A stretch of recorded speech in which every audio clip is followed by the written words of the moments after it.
Hello, how are you doing? In this video, you will learn about how to use have or has as a main verb.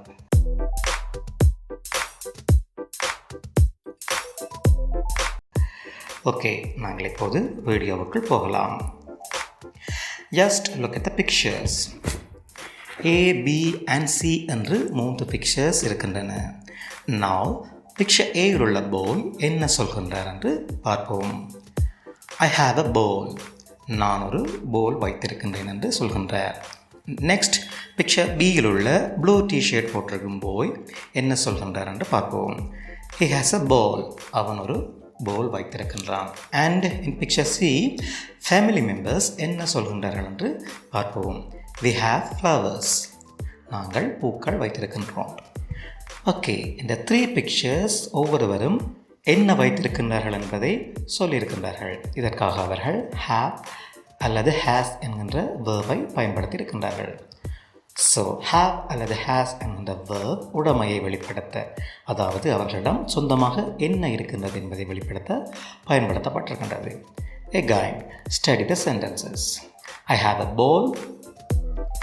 He has a ball. We have flowers. Here we have 4 pictures.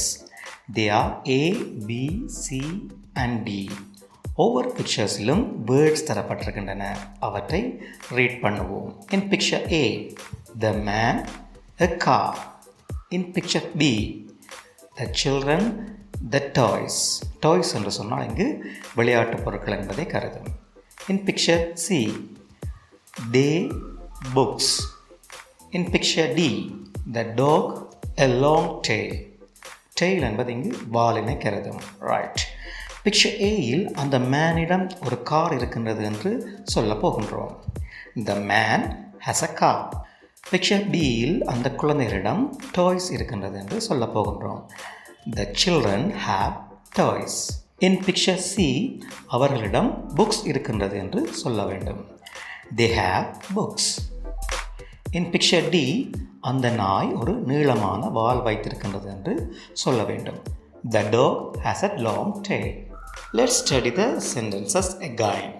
The man has a car. The children have toys. They have books. The dog has a long tail. Okay, sentenceக்குரிய word order-ஐ பார்ப்போம். First, subject, அதாவது எழுவாய் I, we, they, you என்று இருந்தால் அதனை தொடர்ந்து have என்கின்ற verb வரும். அதற்கு அடுத்ததாக ஆப்ஜெக்ட், அதாவது செயற்படுபொருள் வரும். For example, I have a computer. இங்கு I subject, have verb, a computer object. Next, subject அதாவது எழுவாய் he, she, it என்று இருந்தால் அதனை தொடர்ந்து has என்கின்ற verb வரும். அதற்கு அடுத்ததாக ஆப்ஜெக்ட் அதாவது செயற்படுபொருள் வரும். For example, he has some apples. இங்கு he சப்ஜெக்டாக இருக்கின்றது, has verb, some apples ஆப்ஜெக்டாக இருக்கின்றது. ஓகே, இதுவரைக்கும் நீங்கள் லேர்ன் பண்ணியதை வைத்து உங்களிடம் சின்ன சின்ன கேள்விகளை கேட்கப் போகின்றேன். வீடியோவை போஸ்ட் செய்துவிட்டு நீங்களாகவே விடையை கூற ட்ரை பண்ணுங்கள். First one, why do we use have or has as a main verb? have அல்லது hasனை நாங்கள் ஏன் ஒரு மெயின் வேர்பாக யூஸ் பண்ணுகின்றோம்? to show possession. possession என்று சொன்னால் உடைமையை குறிக்கும், அதாவது உடைமையை வெளிப்படுத்த நாங்கள் have அல்லது hasனை மெயின் வேர்பாக பயன்படுத்துகின்றோம். Right. Second one, do we use have or has either in the present tense or in the past tense? நாங்கள் ஹாவினையும் ஹேஸினையும் ப்ரெசன்ட் டென்ஸில் நிகழ்காலத்திலேயா அல்லது இறந்த காலத்திலேயா பயன்படுத்துகின்றோம். In the present tense, I have a ball. என்னிடம் ஒரு போல் இருக்கின்றது. இது நிகழ்காலத்தினை குறிக்கின்றது. Can we use the verb have with the subject our school? அதாவது அவர் ஸ்கூல் எனும் சப்ஜெக்டுடன் நாங்கள் ஹாவ் எனும் வேர்பினை பயன்படுத்தலாமா? நோ. இங்கு அவர் ஸ்கூல் என்பது ஒரு சிங்குலர், அது இட் என்ற சொல்லுக்கு சமனாக இருக்கும். எனவே ஹேஸ் என்கின்ற வேர்ப் தான் our school என்ற வேர்டை தொடர்ந்து வரும். Final one, my sister and I have new clothes. Find the subject.